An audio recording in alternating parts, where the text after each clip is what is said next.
how a fleet responded to flooding in Colorado with staff in the command center and evacuation of people in buses. Things first, I would say that my staff was really the best thing for me.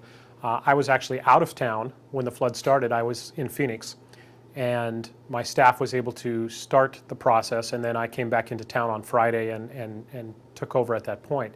So we had staff in the command center during the flood process.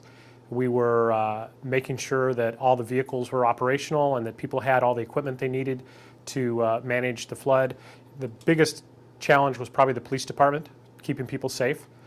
We did lose one vehicle out of it. We had one vehicle that went into some deep water, and the engine sucked some water in, and that we did lose an engine on a vehicle.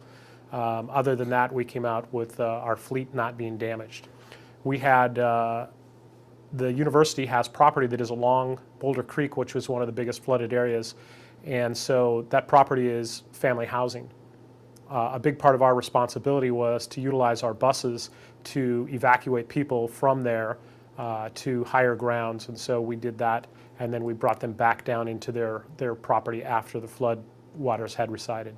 Well, Loveland is a town that's just north of Boulder, and that was probably where the biggest flood came through.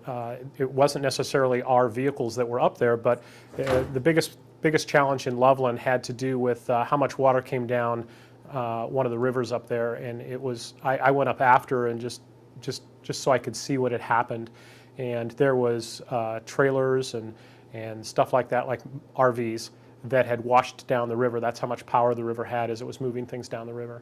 The silt that had moved down, the dirt silt that had moved down, was approximately 2 feet deep in areas that it had moved. So it was just a tremendous amount of force that moved things through the valley.